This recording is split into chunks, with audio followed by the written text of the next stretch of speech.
억만장자인 박지훈은 전신마비가 된 아들을 외부의 위협으로부터 완벽하게 보호하기 위해 집안의 가장 은밀한 곳까지 감시 카메라를 숨겨두었습니다.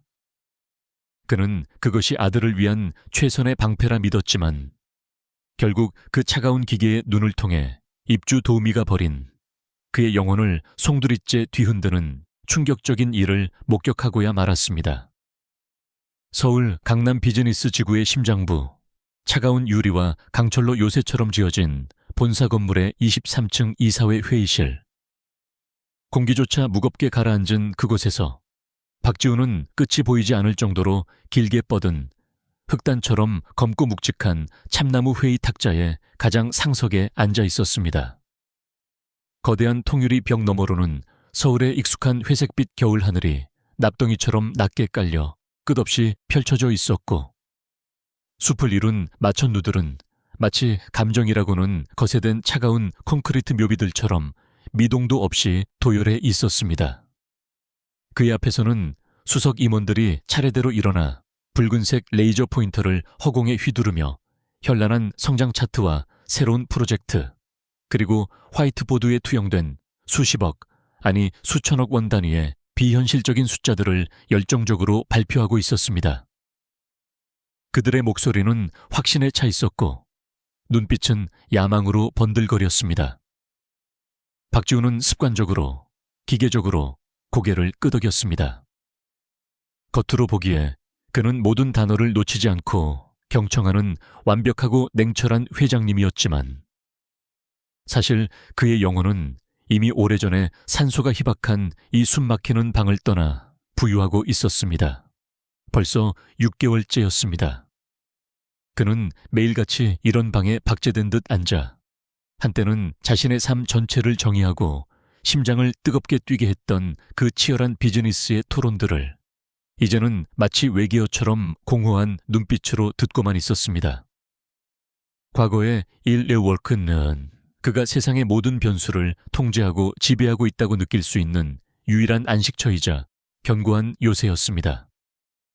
하지만 이제 이곳은 매일 밤 자신을 기다리는 그 적막하고 심연처럼 텅 빈 집과 마주하지 않기 위해 억지로 시간을 때우는 화려하지만 쓸쓸한 일시적인 도피처에 불과했습니다.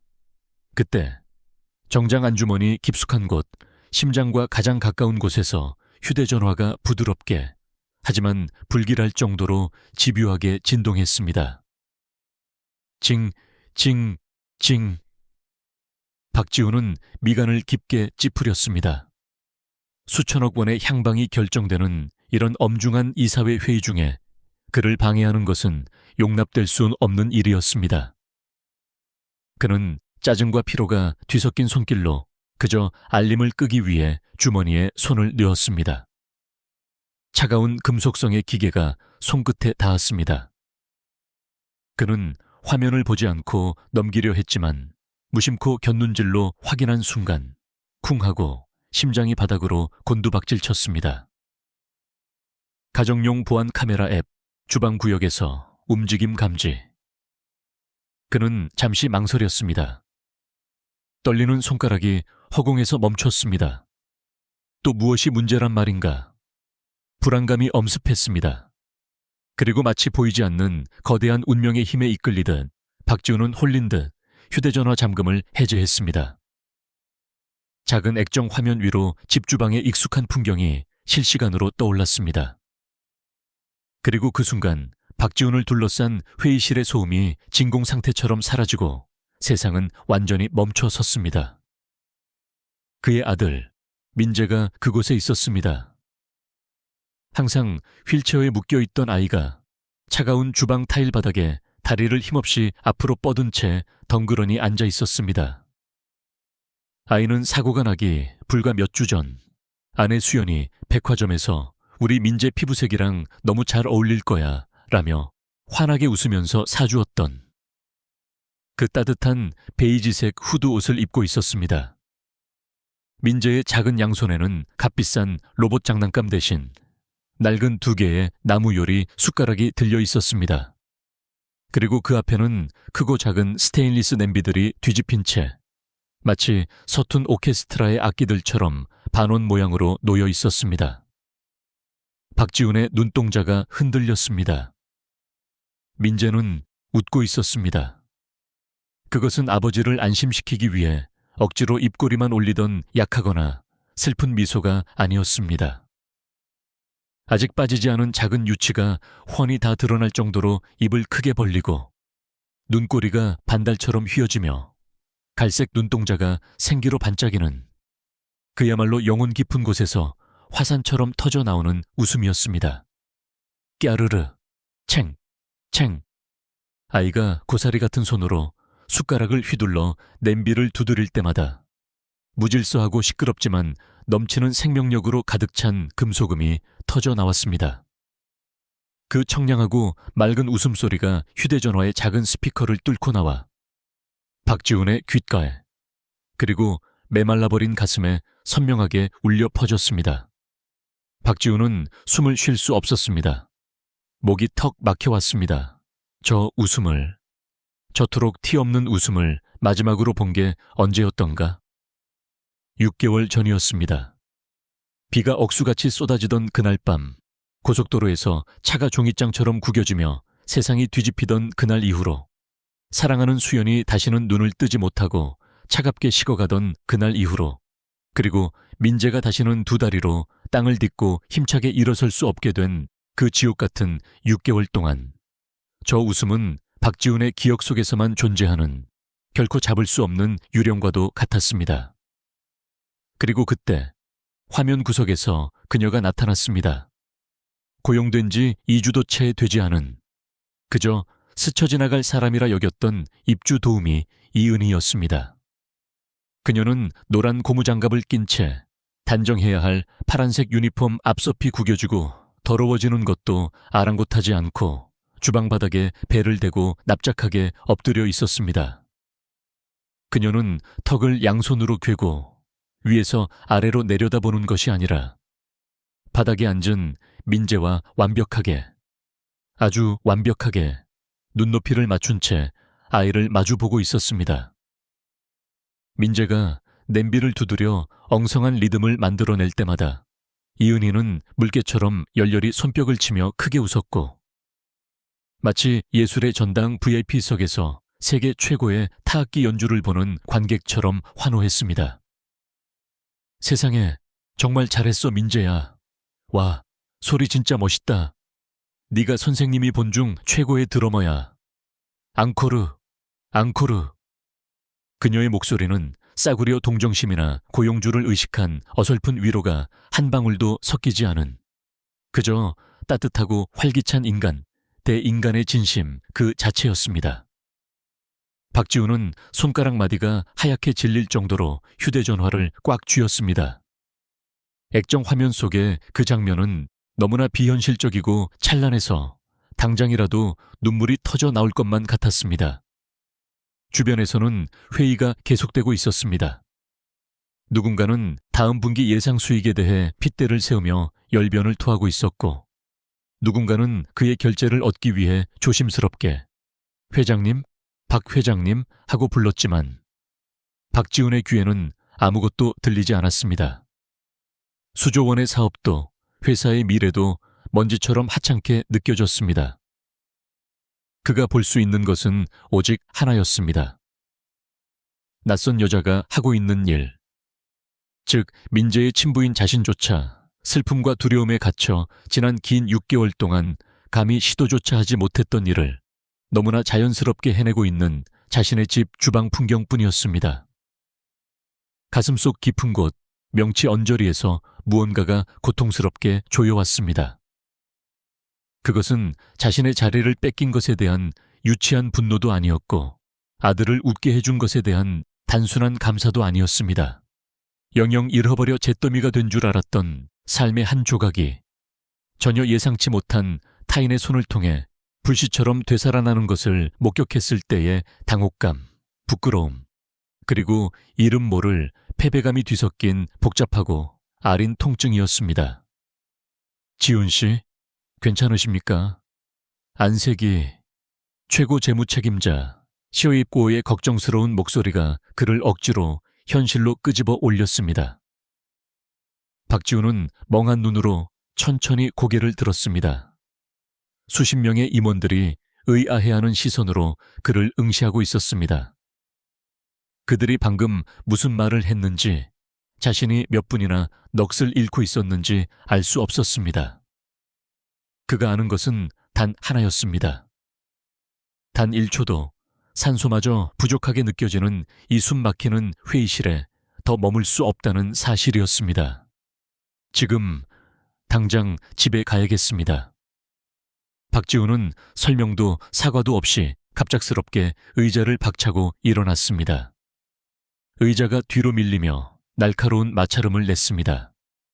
코트와 휴대전화를 챙겨 회의실을 빠져나가는 그의 뒤로 당황한 임원들의 수군거림이 파도처럼 남겨졌지만 그는 뒤를 돌아보지 않았습니다. 그 순간 평생을 바쳐 일궈온 모든 계약과 숫자, 거대한 사업 제국이 파도 앞에 모래성처럼 무의미해졌기 때문입니다.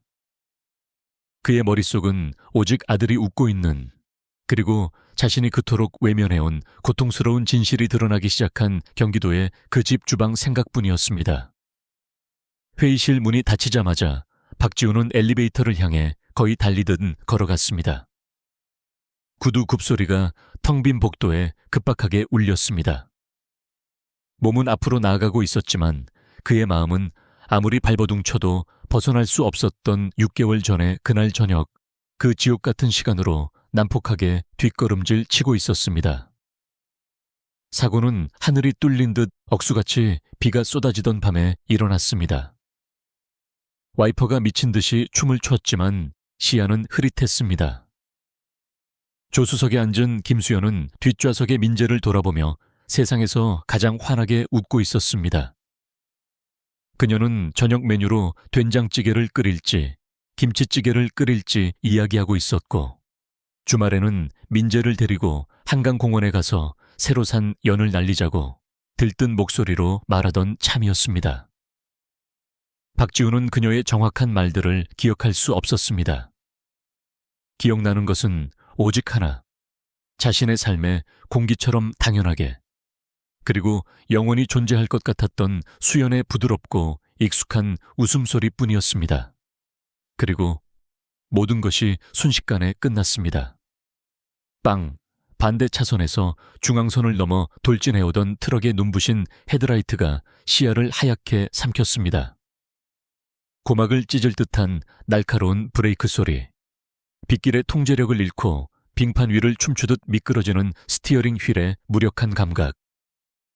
세상이 슬로모션처럼 옆으로 회전하던 순간, 금속이 금속을 뚫고 들어오는 끔찍한 파열음, 사방으로 폭발하듯 튀어오르던 유리 조각들이 별처럼 쏟아지던 광경. 하지만 가장 공포스러운 것은 충돌 그 자체가 아니었습니다. 그 뒤에 찾아온 세상의 모든 소리가 삭제된 듯한 절대적이고 무거운 정적이었습니다. 빗소리조차 들리지 않는 그 진공의 시간. 박지훈은 구급차 안에서 머리가 쪼개질 듯 단 통증과 함께 헐떡이며 정신을 차렸습니다. 그는 피범벅이 된 채 조수석을 향해 미친 사람처럼 수연의 이름을 불렀지만 대답은 돌아오지 않았습니다. 그녀의 얼굴은 평온했고 마치 잠든 것처럼 눈을 감고 있었지만 그것은 지나치게 고요하고 차가운 영원한 평온함이었습니다. 뒷좌석에서는 민재가 고통에 찬 비명을 지르고 있었습니다. 엄마, 아빠, 아파요 하고 부르짖던 그 처절한 울음소리는 그날 이후 매일 밤 악몽이 되어 박지훈의 목을 졸랐습니다. 수연은 병원에 도착하기도 전에 숨을 거두었습니다. 민재는 기적적으로 목숨은 건졌지만 척추신경이 심각하게 손상되었습니다. 수술을 집도한 의사는 침착하고 전문적인 어조로 설명했지만 박지훈의 귀에 꽂히는 모든 단어는 잔인한 사형 선고와도 같았습니다. 유감스럽지만 회장님, 민재군이 다시 걷게 될 확률은 기적에 가깝습니다.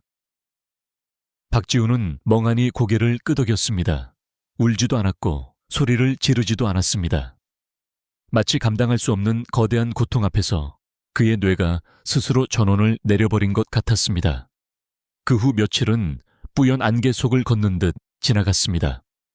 장례식장의 뼛속까지 시린 냉기, 코를 찌르는 국화 냄새, 끝없이 밀려드는 조문객들의 검은 행렬, 어색한 포옹들, 산 사람은 살아야지 라는 공허하고 잔인한 위로들.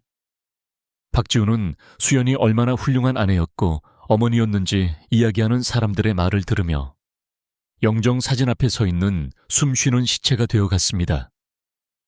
그 사실은 누구보다 자신이 뼈저리게 잘 알고 있었으니까요. 집으로 돌아온 첫날 밤, 박지훈은 민재의 방문 밖에서 한참을 서성였습니다. 문틈으로 보이는 아들은 의료용 침대에 작게 웅크리고 누워 있었고, 한때 쉼없이 뛰어다니던 그 가느다란 다리는 미동도 없었습니다. 박지훈은 아들을 바라볼 때마다 심장이 누군가의 거친 소나귀에 짓눌려 터질 것 같은 물리적인 고통을 느꼈습니다. 민재를 보면 사고 현장이 떠올랐습니다. 비릿한 피 냄새가 났습니다. 싸늘하게 식어가던 수연의 손의 감촉이 느껴졌습니다. 고속도로에서의 단 한순간의 부주의, 그리고 그 대가로 지불해야 했던 자신의 모든 행복이 파노라마처럼 스쳐갔습니다. 그날부터 박지훈은 도망치기 시작했습니다. 그는 일 중독자가 되어 회사에 파묻혔고 더 많은 프로젝트를 맡아 스스로를 혹사시켰습니다.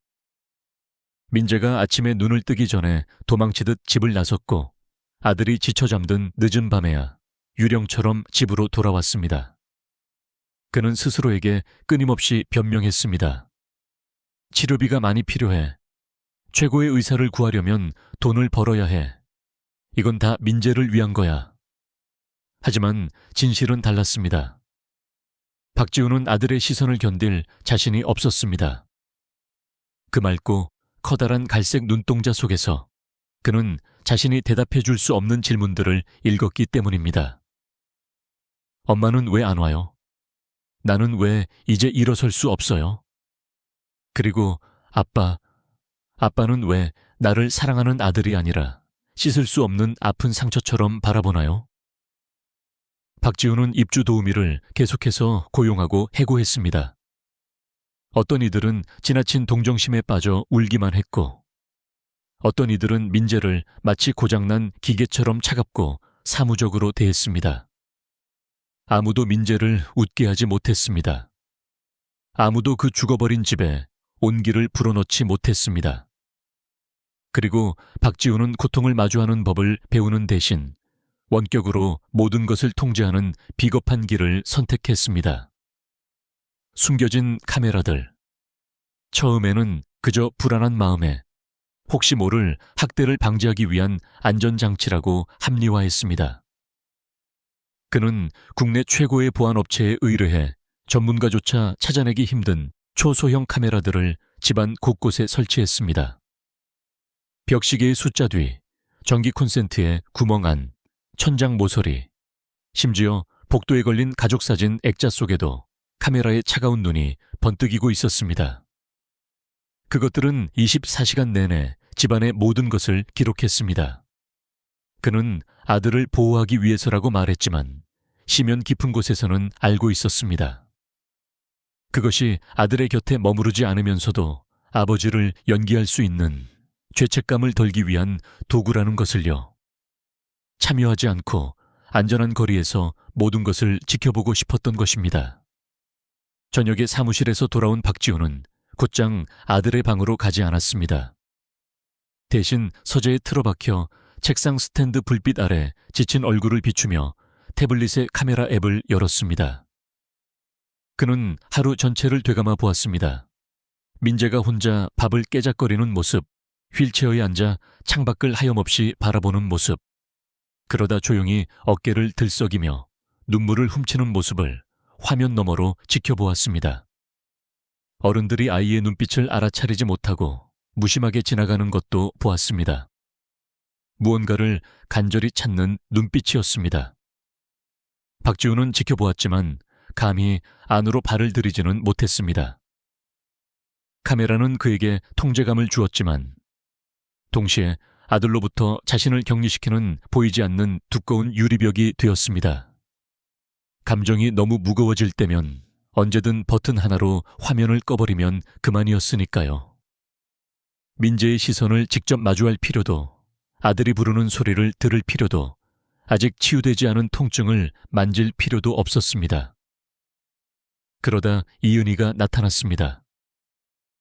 그녀는 어느 월요일 아침 화려한 이력서도 없이 소박한 차림에 조용한 말투로 찾아왔습니다.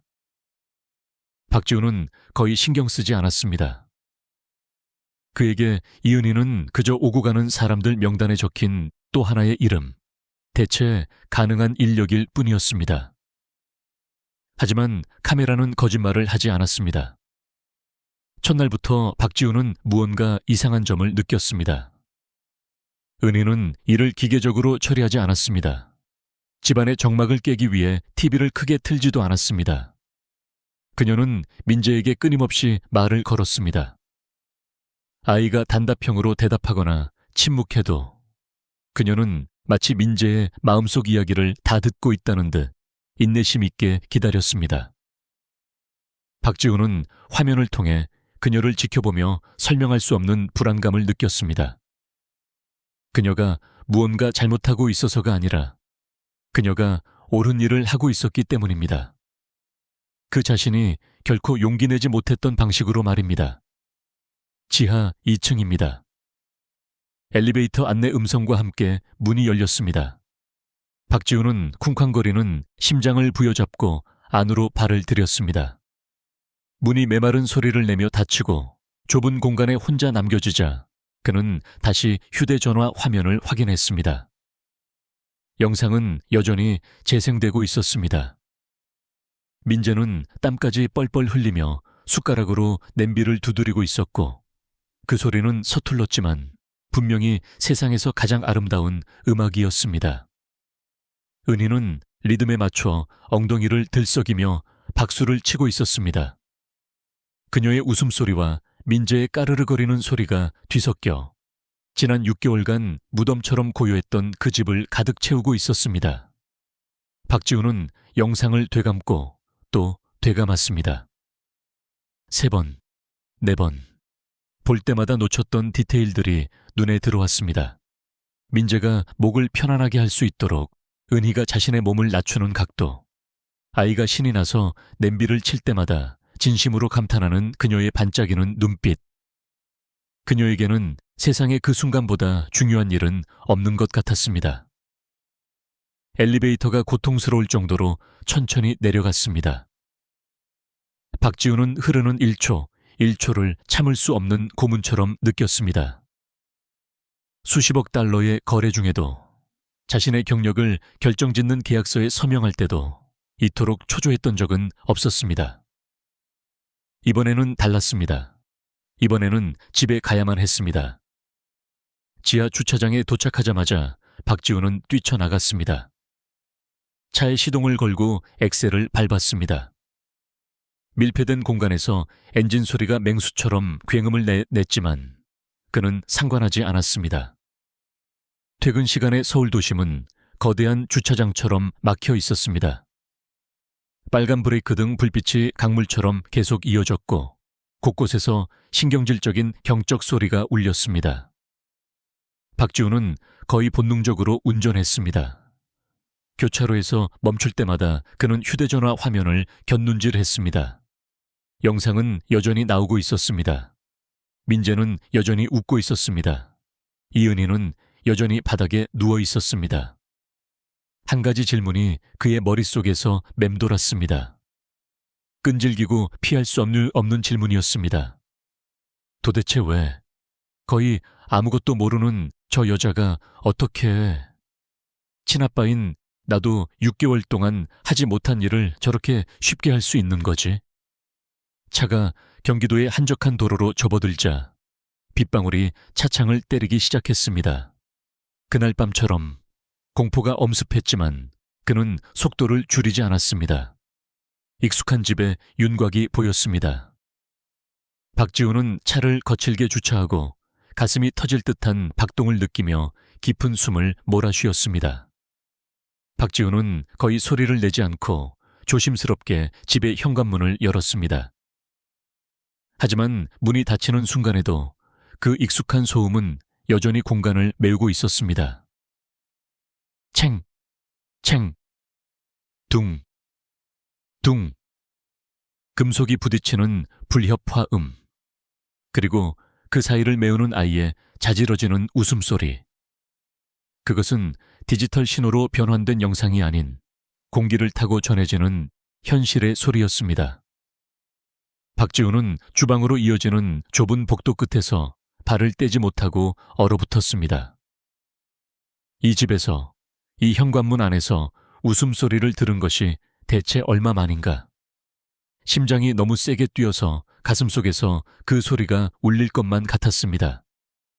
그는 바로 앞으로 나가지 않았습니다. 벽에 등을 기대고 무언가 벅찬 것을 감당하려는 듯 깊은 숨을 들이켰습니다. 그러고 나서 그는 주방 전체가 보일 정도로만 몇 걸음을 더 옮겼습니다. 모든 것이 영상과 똑같았습니다. 아니, 실제로 보는 광경은 훨씬 더 충격적이었습니다. 민재는 차가운 타일 바닥에 앉아 움직이지 않는 작은 다리를 뻗고 있었습니다. 그 앞에는 스테인리스 냄비들이 반원 모양으로 뒤집혀 있었습니다. 민재는 양손에 나무 숟가락을 쥐고 순수한 흥분에 가득 차 숟가락을 올렸다 내렸다 하고 있었고, 이은희는 파란색 유니폼이 꼬질꼬질해지는 것도 모른 채 바닥에 배를 대고 엎드려 있었습니다. 팔꿈치로 몸을 지탱한 채 그녀는 마치 절대 놓쳐서는 안 될 위대한 공연을 보고 있는 것처럼 밝게 웃으며 민재를 마주하고 있었습니다. 바로 그거야. 민재야. 이번엔 더 강하게. 피날레 가자. 은희의 외침에 민재가 숟가락을 높이 치켜들었습니다. 박지훈은 목이 메어오는 것을 느꼈습니다. 주방 구석에는 민재의 검은 휠체어가 나무 수납장에 기대어 조용하고 비어있는 채로 놓여 있었습니다. 그 모습은 날카로운 칼이 되어 박지훈의 가슴을 찔렀습니다. 그것은 아들이 잃어버린 모든 것과 자신이 보상해주지 못한 모든 것을 상기시켰습니다. 박지훈이 다시 한 걸음을 떼자 낡은 나무 바닥이 그의 무게를 이기지 못하고 부드럽게 삐걱 소리를 냈습니다. 이은희는 본능적으로 고개를 돌렸습니다. 박지훈과 눈이 마주친 순간 그녀의 얼굴에서 환한 미소가 순식간에 증발했습니다. 은희의 눈이 충격으로 커졌습니다.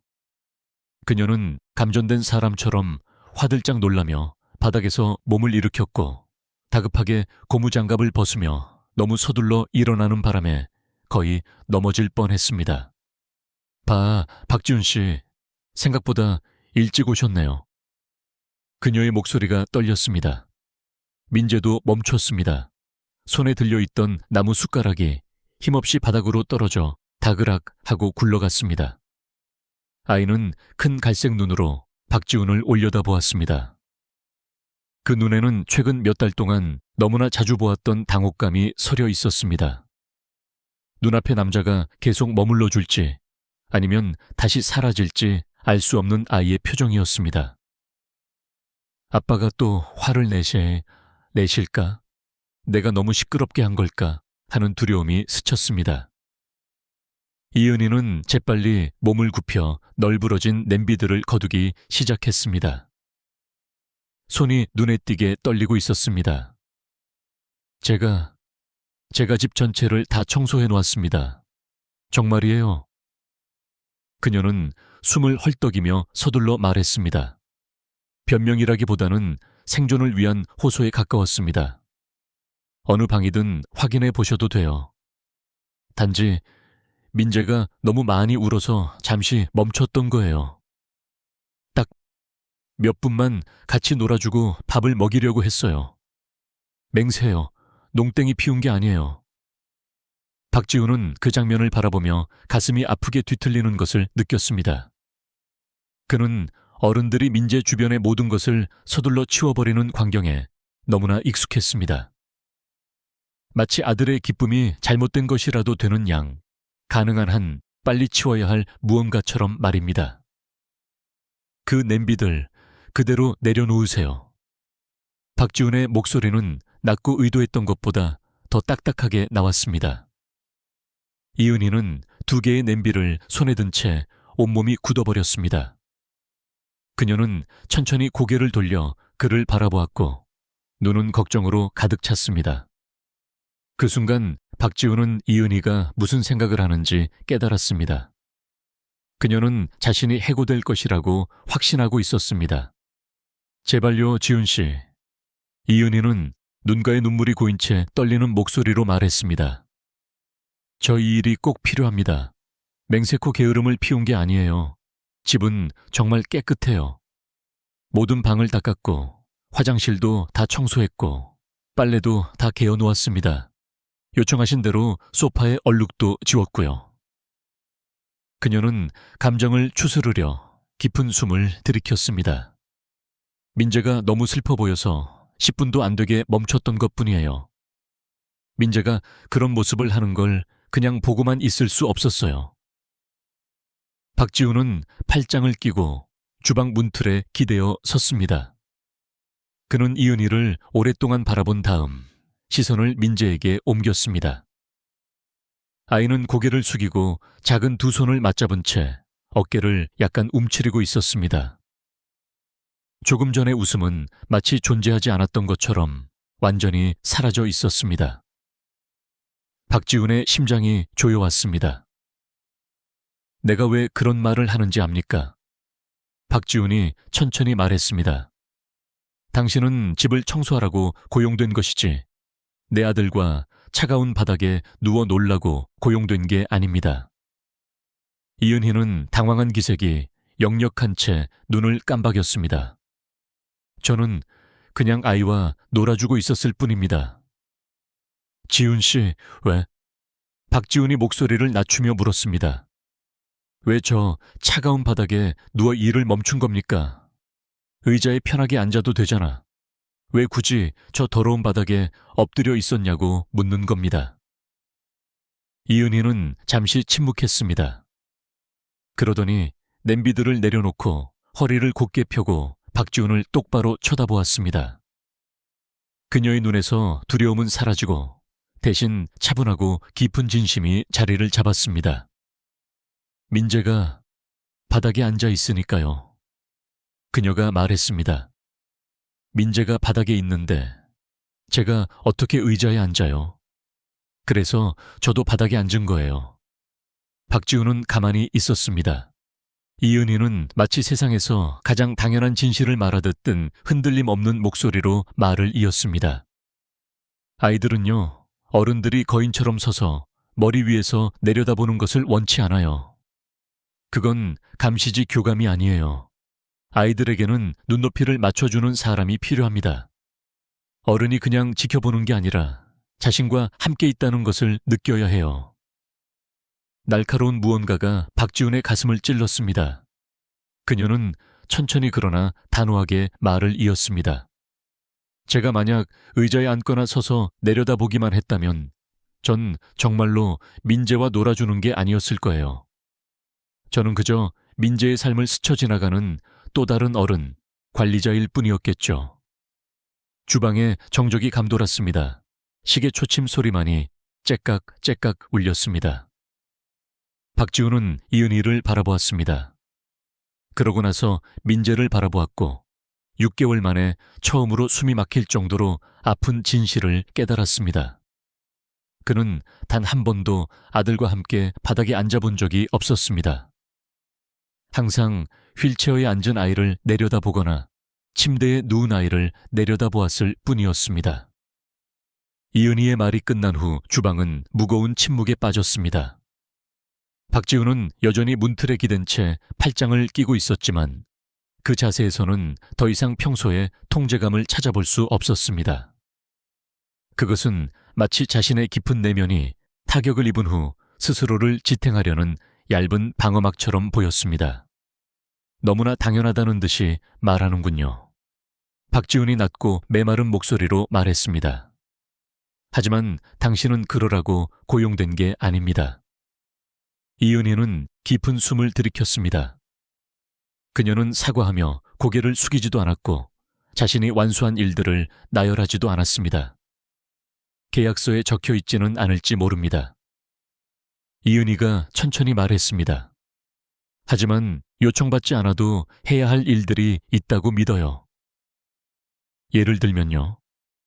아이를 너무 오래 혼자 앉아있게 두지 않는 것이나 보살핌이 필요한 아이를 보면서 바쁜 척하지 않는 것 같은 일들이요. 박지훈은 목이 타는 것 같았습니다. 이은희는 다시 그를 바라보았습니다. 그녀의 시선은 반항적이지도 비난적이지도 않았으며 그저 정직했습니다. 제가 처음 여기 왔을 때 그녀가 말을 이었습니다. 민재는 휠체어에 앉아 오랫동안 창밖만 바라보고 있었어요. 울지도 않았고 아무것도 요구하지 않았지만 분명히 볼 수 있었어요. 누군가를 기다리고 있었다는 걸요. 박지훈은 턱 근육을 조였습니다. 제가 말을 걸어보려 했어요. 처음에는 민재가 끊어지는 소리만 몇 번 냈지만 그래도 계속 말을 걸었어요. 아이들은 어른이 정말로 곁에 있다는 것을 느낄 수 있으니까요. 그녀는 잠시 멈췄다가 목소리를 낮추며 말을 이었습니다. 저희 할머니께서 저에게 그렇게 해주셨거든요. 제가 슬프거나 무서울 때마다 할머니는 결코 서서 저를 위로하려 하지 않으셨어요. 바닥이 차갑거나 옷이 더러워져도 항상 바닥에 앉으셨죠. 이은희는 희미하게 미소 지었습니다. 할머니는 아이가 자신이 소중하다는 걸 느끼게 하려면 어른이 먼저 자신을 낮춰야 한다고 말씀하시곤 했어요. 더 작아지기 위해서가 아니라 더 가까워지기 위해서요. 그 말들은 박지훈의 내면 깊은 곳, 6개월 동안 묻어두려 했던 곳에 그대로 내리꽂혔습니다. 그는 문가에서, 복도에서 휴대전화 화면을 통해 항상 서서 내려다보기만 했던 그 수많은 시간들을 떠올렸습니다. 아들 곁에 단 한 번도 앉아보지 않았던 자신을 생각했습니다. 선을 넘었다고 생각하지 않습니까? 박지훈이 더 낮은 목소리로 물었습니다. 방어적인 태도였지만 목소리에는 힘이 없었습니다. 민재는 내 아들입니다. 알고 있습니다. 이은희가 즉시 대답했습니다. 그리고 저는 그 사실을 한 번도 잊은 적이 없어요. 그녀는 정중한 거리를 유지한 채 한 걸음 앞으로 다가갔습니다. 민재가 지훈 씨의 아들이기 때문에 더욱 그랬습니다. 차마 못 본 척할 수 없었습니다. 박지훈은 즐거움이라곤 전혀 없는 짧고 허무한 웃음을 내뱉었습니다. 당신은 참 쉽게 말하는군요. 하지만 나에게는 어떤 것도 그렇게 간단하지 않습니다. 이은희는 그를 오랫동안 바라보았습니다. 그러고는 고개를 끄덕였습니다. 알고 있습니다. 저는 지훈 씨의 삶을 살고 있지 않으니까요. 아내를 잃지도 않았고 그 사고를 목격하지도 않았죠. 박지훈은 주먹을 꽉 쥐었습니다. 손톱이 살을 파고들었습니다. 하지만 저는 매일 민재를 봅니다. 이은희가 말을 이었습니다. 그리고 누군가가 충분히 오래 머물러 준다면 여전히 많은 것을 줄 수 있는 아이를 봅니다. 주방에 다시 한번 정적이 흘렀습니다. 민재가 조심스럽고 불안한 기색으로 박지훈을 향해 시선을 올리며 몸을 약간 움직였습니다. 그녀는 천천히 움직여 민재를 들어 주방 구석에 놓인 휠체어에 앉혔습니다. 민재는 매일 아침 깨어나서 문 쪽을 바라봐요. 바로 울지 않아요. 기다리는 거죠. 박지훈은 심장이 더 세게 뛰기 시작하는 것을 느꼈습니다. 지훈 씨가 이미 떠났다는 걸 확인할 때까지 기다려요. 그러고 나서야 울어요. 그만해요. 박지훈이 날카롭게 말을 끊었습니다. 당신은 그럴 권리가 없어요. 어쩌고 요새뭐하네. 무슨 권리요? 이은희의 목소리가 처음으로 떨렸습니다. 상처받고 있는 아이를 알아볼 권리 말인가요? 박지훈은 몸을 돌렸습니다. 내가 그걸 모른다고 생각합니까? 내 아들이 고통받고 있다는 걸 내가 모를 것 같아요? 이은희는 물러서지 않았습니다. 알고 계시겠죠. 하지만 외면하고 계시잖아요. 그 말은 직격타처럼 날아와 꽂혔습니다. 박지훈은 주먹을 불끈 쥐었습니다. 몸이 부들부들 떨렸습니다. 당신은 그 채 없었어. 금속이 으스러지는 소리를 듣지 못했지. 내 아내를 보지도 못했어. 그는 말을 멈췄습니다. 목소리가 떨렸습니다. 아들을 볼 때마다 그 순간을 떠올리는 게 어떤 건지 당신은 몰라. 매일 아침 침대에서 일어나는 것만으로도 얼마나 힘들게 싸워야 하는지 당신은 모른다고. 이은희가 천천히 다가왔습니다. 이번에는 대립하는 거리가 아니라 공유하는 거리였습니다. 믿습니다. 그리고 지훈 씨가 나쁜 아버지라고 말하는 게 아니에요. 박지훈은 비통한 웃음을 흘렸습니다. 그렇게 들리는데 나는 당신이 아파하고 있는 아버지라고 말하는 거예요. 그리고 그 고통이 너무 깊어서 민재도 아파하고 있다는 걸 잊으신 거고요. 그 말에 박지훈은 숨이 멎는 것 같았습니다. 민재는 한밤중에 깨어나요. 몸이 아파서가 아니라 악몽 때문에 비명을 질러요. 엄마를 불러요. 그녀가 말했습니다. 그러고 나서 아빠를 불러요. 박지훈은 아무런 소리도 내지 못할 정도로 목이 메어왔습니다. 하지만 아무도 오지 않죠. 이은희가 부드럽게 말했습니다. 지훈 씨가 아이를 사랑하지 않아서가 아니라 스스로 살아남으려 애쓰고 있기 때문이에요. 눈물 한 방울이 주방 바닥으로 떨어졌습니다. 그것이 누구의 것인지 박지훈은 알지 못했습니다. 민재에게는 완벽한 아버지가 필요한 게 아니에요. 그저 곁에 있어주는 아빠가 필요한 거예요. 울어도 같이 울어줄 사람이요. 주방에는 아픈 침묵이 흘렀습니다. 박지훈은 아들을 바라보았습니다. 민재도 그를 바라보고 있었습니다. 아이의 눈은 커져 있었고 너무나 부서지기 쉬운 무언가를 간직하고 있었습니다. 익숙한 공포와 뒤섞인 희망이었습니다. 박지훈은 고개를 돌리며 깊은 숨을 들이켰습니다. 그러지 않으면 가슴이 그 자리에서 산산조각 날 것만 같았습니다. 이은희의 말들이 머릿속에서 계속 맴돌았습니다. 모든 문장, 모든 음절이 날카롭고 가차 없었습니다. 그녀가 옳다는 것을 그는 알고 있었습니다.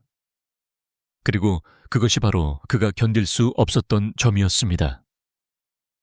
당신이 방금 말한 것들, 나는 이미 다 알고 있어요.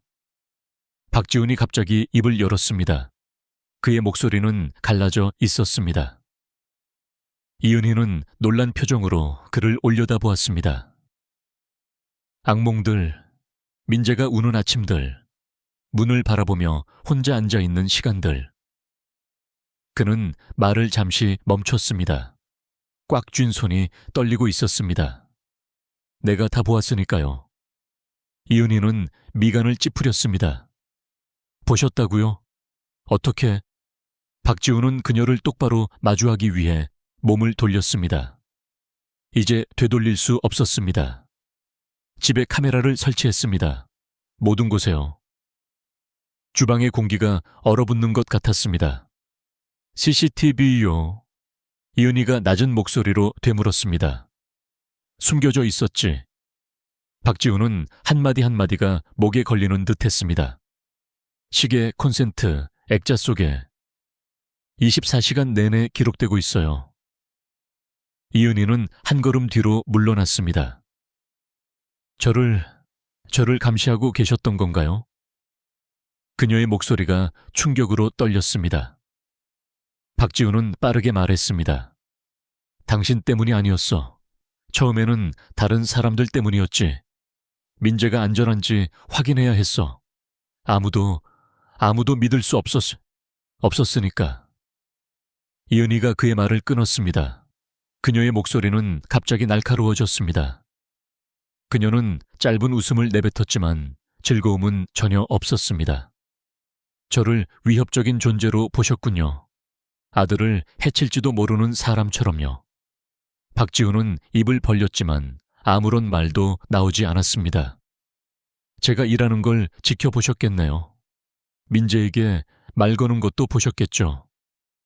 제가 늦게까지 남는 것도 보셨을 테고 민재와 노는 것도 보셨을 거고요.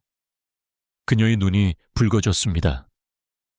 그런데 한 번도 말씀하지 않으셨네요. 제가 감시당하고 있다는 사실을 알 권리조차 주지 않으셨어요. 박지훈의 등줄기에 차가운 소름이 돋았습니다. 미안합니다. 잘못했다는 걸 알지만 나에게는 통제가 필요했어요. 지훈 씨의 두려움 때문이었겠죠. 이은희가 단호하게 말했습니다. 박지훈은 고개를 떨궜습니다. 이은희는 그를 오랫동안 바라보다가 떨리지만 결연한 목소리로 물었습니다. 그럼 그 모든 기록 중에서 제가 잘못한 걸 본 적이 있나요? 박지훈은 침묵했습니다. 제가 민재에게 소리 지르는 걸 보셨나요? 아이를 울게 내버려 두는 걸 보셨나요? 아이를 다치게 하는 걸 보셨나요? 질문 하나하나가 칼날처럼 베고 지나갔습니다. 아니면 제가 온 마음을 다해 민재를 돌보는 것만 보셨나요? 박지훈은 눈을 감았습니다. 그는 모든 것을 보았습니다. 이은희가 민재 곁에 몇 시간 동안 앉아 혼잣말을 하는 것을 보았습니다. 아이가 무서워할 때 손을 잡아주는 것을 보았습니다. 아무도 듣지 않는다고 생각할 때 부드럽게 콧노래를 불러주는 것을 보았습니다. 그리고 그것이 그를 화나게 했습니다. 이은희가 잘못을 해서가 아니라 아버지라는 이름을 가진 자신이 참아낼 수 없었던 용기를 그녀가 내고 있었기 때문이었습니다. 당신이 당신의 업무 범위 밖의 일들을 하는 걸 보았소. 박지훈은 자신을 보호하려는 듯 목소리를 차갑게 바꿨습니다. 청소를 해야 할 시간에 민재와 놀고 할 일이 남아있는데 아들에게 노래를 불러주는 것 말이오. 이은희는 그를 뻔히 쳐다보았습니다. 그럼 저를 해고하세요. 그녀가 단호하게 말했습니다. 그녀는 몸을 굽혀 의자에 놓인 가방을 집어들었습니다. 아이를 사랑하는 것이 선을 넘는 것이라면 전 미안하지 않습니다. 박지훈은 심장이 나락으로 떨어지는 것을 느꼈습니다. 이은희는 떠날 채비를 하며 몸을 돌렸습니다. 그녀는 박지훈을 돌아보지 않았습니다. 더 이상 아무 말도 하지 않았습니다. 그녀의 움직임은 결연하고 빨랐습니다. 마치 단 1초라도 주저하면 차마 떠날 수 없을까봐 두려워하는 것 같았습니다. 박지훈은 얼어붙은 채 서 있었습니다. 그의 몸은 눈앞에서 벌어지는 상황에 반응하지 못했습니다. 머릿속의 모든 것이 느려졌고 고통스러울 정도로 길게 늘어났습니다. 그는 이은희의 돌아선 등과 어깨의 긴장감, 그리고 문이 닫히기 직전의 순간을 보았습니다. 집으로 통하는 문뿐만 아니라 민재가 이제 막 만지기 시작한 그 부서지기 쉬운 평화로 이어지는 마지막 문이었습니다. 가지 마요. 그 말은 박지훈 자신조차 자신의 목소리인지 겨우 알아챌 정도로 힘없이 새어나왔습니다. 이은희는 아주 잠시 멈췄지만 돌아보지는 않았습니다. 박지훈은 심장 박동이 불규칙해지고 호흡이 얕고 빨라지는 것을 느꼈습니다. 사고의 순간에만 존재한다고 믿었던 생생한 공포가 그를 통째로 집어삼켰습니다. 제발 가지 마세요. 이번에는 목소리가 완전히 갈라졌습니다. 이은희가 뒤를 돌아보았습니다. 그녀의 얼굴에 분노는 없었지만 다정함도 없었습니다. 그저 지친 기색과 실망만이 가득했습니다. 제가 무엇 때문에 더 남기를 바라시는 건가요? 계속 의심받으며 감시당하기 위해서인가요? 박지훈은 계속해서 고개를 저었습니다. 아니요, 내가 틀렸습니다. 내가 잘못했다는 걸 알아요. 이은희는 대답 없이 기다렸습니다. 박지훈은 입을 벌렸다가 다시 다물었습니다. 수년 동안 그는 결정을 내리고 확신에 차서 말하며 모든 상황을 통제하는 데 익숙했습니다. 하지만 지금 그를 구할 수 있는 전략은 없었습니다. 어떻게 해야 할지 모르겠소. 그는 마침내 인정했습니다. 정말이지 모르겠어. 이제 어떻게 아버지가 되어야 할지 모르겠어. 박지훈은 목소리가 조여오며 말을 이었습니다. 수연이가 없는데 어떻게 남편으로 살아야 할지도 모르겠고, 그녀가 가득한 이 집에서 어떻게 살아야 할지도 모르겠어. 이은희는 가방끈을 꽉 쥐었습니다. 민재를 볼 때마다 박지훈은 눈물을 쏟아내기 시작했습니다. 사고가 보여, 차가 보여, 수연이가 보이고 내 아들의 울음소리가 들려. 그는 떨리는 손으로 얼굴을 가렸습니다. 두려워.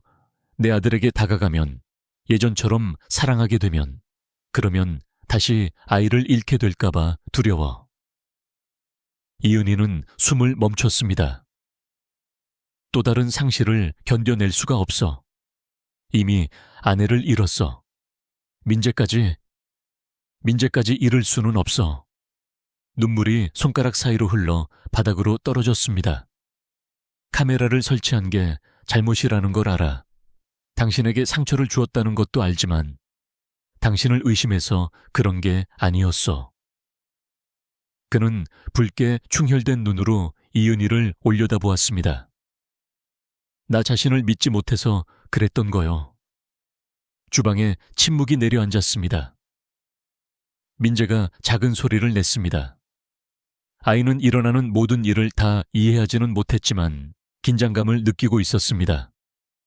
작은 손으로 셔츠 깃을 움켜쥐고 눈은 박지훈에게 고정되어 있었습니다. 이은희는 그 시선을 따라갔고 이내 그녀의 표정이 변했습니다. 딱딱했던 기운이 서서히 녹아내리고 진실한 다정함이 자리를 잡았습니다. 두려워하는 건 지훈 씨만이 아니에요. 이은희가 부드럽게 말했습니다. 민재도 두려워하고 있어요. 하지만 거리를 두는 것이 고통으로부터 지훈 씨를 보호해주지는 못해요. 그건 단지 아직 곁에 남아있는 모든 것들을 놓치게 만들 뿐이죠. 이은희는 가방을 손에서 놓았습니다. 가방이 바닥에 부딪히는 소리는 묵직했지만 그것은 더 이상 끝을 의미하지 않았습니다. 그녀는 박지훈을 향해 천천히 다가와 적당한 거리를 두고 멈춰 섰습니다.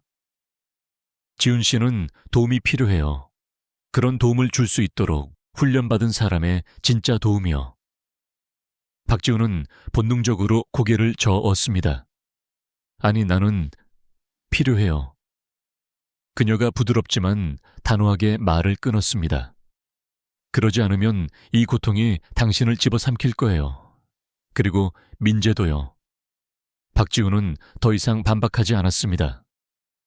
한때 거대한 제국을 통제했던 남자가 이제 진실 앞에 완전히 노출된 채 서 있었습니다. 그리고 6개월 만에 처음으로 박지훈은 자신이 그토록 피하려 했던 단 한 가지를 스스로에게 허락했습니다. 그는 울었습니다. 내가 할 수 있을까요? 박지훈이 떨리는 목소리로 물었습니다. 거기 앉았는데 사고만 생각나면 어쩌죠? 수연이 모습만 보이면 어쩌냔 말이요.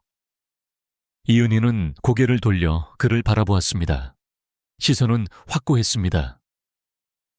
그럼 제가 여기 있을게요. 지훈 씨를 대신하려는 게 아니라 그 순간을 함께 이겨낼 수 있게 돕기 위해서요. 박지훈은 깊은 숨을 들이마셨습니다. 그러고 나서 더 이상의 생각이나 두려움이 자신을 막아서기 전에 이은희는 조심스럽게 그의 손을 잡고 주방 바닥으로 이끌었습니다. 자, 이제 앉으세요. 그녀가 속삭였습니다. 박지훈은 무릎을 굽혔습니다. 최고급 이탈리아산 정장. 바지가 타일 바닥에 닿았습니다. 그는 천천히, 아주 천천히 몸을 낮췄습니다. 그러고는 바닥에 완전히 주저앉았습니다. 몇 달 만에 처음으로 박지훈은 아들과 눈높이를 맞추게 되었습니다. 위에서 아래가 아닌 정면에서. 민재의 눈이 놀라움으로 커졌습니다. 아이는 아빠를 보다가 다시 이은희를 보았습니다. 마치 자신이 보고 있는 것을 믿을 수 없다는 듯한 표정이었습니다. 그 거리에서는 민재의 긴 속눈썹이 떨리는 것까지 보였습니다. 아이에게서 나는 따뜻한 베이비 파우더 향기가 훅 끼쳐왔습니다. 이은희는 나무 숟가락 하나를 집어 박지훈의 손에 쥐어주며 그의 손가락이 손잡이를 부드럽게 감싸도록 했습니다. 그냥 두드리세요. 생각하지 말고요. 박지훈은 손에 든 숟가락을 내려다보았습니다. 손가락이 미세하게 떨렸습니다. 다 큰 남자가 이사회 의장 박지훈이 주방 바닥에 앉아 아이처럼 냄비를 두드리려 한다는 게 우스꽝스럽게 느껴졌습니다. 하지만 동시에 목구멍에서 뜨거운 울음 덩어리가 치밀어 올랐습니다. 이내 그는 손을 들어 냄비를 두드렸습니다. 챙! 맑고 풍성한 금소금이 주방 전체에 울려 퍼졌습니다. 민재가 움찔하며 몸을 떨었습니다. 그러더니 아이의 입꼬리가 천천히, 아주 천천히 올라갔습니다. 자꾸 머뭇거리는 미소였지만 가슴이 저릴 정도로 진짜 미소였습니다. 한 번 더요. 민재가 부드럽고 불확실한 어린 목소리로 말했습니다. 아빠. 그 단어가 박지훈의 가슴속에서 폭발하듯 울렸습니다. 아빠. 눈에 다시 눈물이 차올랐지만 이번에 박지훈은 고개를 돌리지 않았습니다. 그는 숟가락으로 다시 냄비를 두드렸습니다. 더 세게. 챙! 이번에는 민재가 완하고 소리치며 자신의 숟가락으로 냄비를 두드렸습니다. 챙! 둥! 챙! 두 소리가 리듬도 맞지 않고 엉망진창으로 섞였습니다. 하지만 박지훈에게 그것은 평생 들어본 소리 중 가장 아름다운 교향곡이었습니다. 두 남자는 울면서 그리고 웃으면서 서로의 소리에 귀를 기울였습니다. 이은희는 그 뒤에 서서 조용히 눈물을 훔치며 그 기적 같은 순간을 지켜보았습니다. 그날 오후 이후의 날들은 이전과는 완전히 다른 속도로 흘러갔습니다. 하룻밤 사이에 기적이 일어나지는 않았습니다. 박지훈이 어느 날 아침 갑자기 완벽한 아버지가 된 것도 아니었습니다. 고통은 여전히 그곳에 있었습니다. 사고의 기억은 여전히 이른 아침의 희미한 꿈속에서 그를 찾아왔습니다. 하지만 한 가지는 분명히 변했습니다. 박지훈은 더 이상 도망치지 않았습니다. 다음 날 아침 그는 민재가 깨기 전에 집을 나서지 않았습니다. 박지훈은 주방 탁자에 앉아 아들과 함께 아침 식사를 했습니다. 그저 평범한 식빵과 따뜻한 우유였습니다. 하지만 민재는 한 입 먹을 때마다 눈앞의 남자가 신기루가 아닌 진짜인지 확인하려는 듯 아빠를 올려다보며 열심히 먹었습니다. 이은희는 언제나처럼 일찍 도착했습니다. 하지만 이번에는 박지훈이 그곳에 있었습니다. 그는 이은희가 민재에게 말하는 방식, 아이의 대답을 기다려주는 방식, 결코 서두르지 않는 방식을 지켜보았습니다. 그리고 이전처럼 멀리 떨어져 서 있는 대신 박지훈은 어설프게나마 그 사이에 끼어들기 시작했습니다. 그는 바닥에 앉는 법을 배웠습니다. 다리를 쓰지 않아도 되는 간단한 게임들을 배웠습니다. 퍼즐 맞추기, 공 굴리기, 민재를 웃음 터지게 만드는 유치한 이야기 들려주기 같은 것들이었습니다. 웃음소리가 들릴 때마다 그의 내면의 무언가가 조금씩 다시 이어졌습니다. 박지훈은 직장에서의 모습도 바꾸기 시작했습니다. 끝도 없는 회의들을 거절하고 팀원들에게 프로젝트를 위임했습니다. 수년 만에 처음으로 그는 하늘이 아직 밝을 때 사무실을 나섰습니다. 야망을 잃어서가 아니라 돌아가야 할 더 중요한 곳을 찾았기 때문입니다. 민재는 이제 아빠가 출근할 때마다 울지 않았습니다. 아이는 아빠가 다시 돌아올 것이라는 사실을 알게 되었습니다. 이은희는 더 이상 단순한 입주 도우미가 아닌 가족의 일원으로 그 집에 머물게 되었습니다. 박지훈은 정식으로 그녀에게 민재의 전담 간병인이 되어줄 것을 요청했습니다. 그는 더 높은 급여를 제안했지만 그보다 더 중요한 진심 어린 신뢰를 주었습니다. 카메라나 감시 시스템도 감시하는 시선도 없었습니다. 민재를 위해서요. 그녀가 말했습니다. 그리고 지훈 씨가 이 과정을 혼자 겪지 않아도 된다는 걸 상기시켜줄 사람이 필요하니까요. 또 다른 큰 변화는 더 천천히 그리고 더 힘들게 찾아왔습니다. 박지훈은 심리치료를 시작했습니다. 첫 상담에서 그는 두 손을 꽉 맞잡은 채 어디서부터 말을 꺼내야 할지 몰라 상담사 앞에 앉아 있었습니다. 하지만 수연이에 대해 말할 때 그의 목소리는 떨렸습니다. 사고에 대해 말할 때 그는 눈물을 터뜨렸고 아무도 그에게 강해지라고 요구하지 않았습니다. 한 회 한 회 상담을 거치며 박지훈은 고통을 가두는 대신 그 고통에 이름을 붙이는 법을 배웠습니다. 민재와 가까워지는 것이 사고를 다시 일어나게 만드는 게 아니라는 사실을 깨달았습니다. 오히려 거리감이 두 사람 모두를 아프게 하고 있었습니다. 그 사이 민재도 변하기 시작했습니다. 잠을 더 잘 잤습니다. 악몽을 꾸는 횟수가 줄어들었습니다. 더 많이 말하고 더 많이 웃었습니다. 의사들은 민재가 물리치료에 더 잘 협조한다는 사실을 발견했습니다. 다리가 갑자기 강해져서가 아니라 아이의 마음이 더 이상 두려움으로 움츠러들지 않았기 때문이었습니다. 작은 진전들이 큰 승리처럼 축하받았습니다. 민재가 처음으로 발가락을 꼼지락거릴 수 있었던 날, 박지훈은 아이의 침대 곁에 무릎을 꿇고 하염없이 눈물을 흘렸습니다. 이은희는 그 뒤에 서서 그의 어깨에 따뜻한 손을 얹고 조용히 미소 지었습니다. 2달 후 어느 온화하고 화창한 봄날 오후였습니다. 일찍 퇴근한 박지훈이 정원으로 들어섰습니다. 휠체어에 앉은 민재가 무릎 위에 공을 놓고 이은희와 주고받고 있었습니다. 햇살이 그들의 어깨 위로 부서져 내리고 있었습니다. 아빠, 민재가 그를 발견하고 손을 흔들었습니다. 박지훈은 재킷을 벗어 벤치에 툭 던져두고 넥타이를 풀며 소매를 걷어붙였습니다. 그러고는 그들에게 걸어갔습니다. 나도 껴줘. 우리 팀 먹고 아이스크림 내기 할까? 세 사람의 웃음소리가 담장을 넘어 골목길까지 퍼져 나갔습니다. 해가 뉘엿뉘엿 지며 세상을 황금빛으로 물들일 때까지 그들은 멈추지 않았습니다. 그날 밤 민재를 재우고 난 뒤 박지훈은 거실에서 따뜻한 차를 마시며 이은희와 마주 앉았습니다. 창밖에는 둥근 달이 떠 있었습니다. 은희 씨, 네 지훈 씨, 고마워요. 당신이 아니었다면 나는 평생 바닥에 앉을 용기를 내지 못했을 겁니다.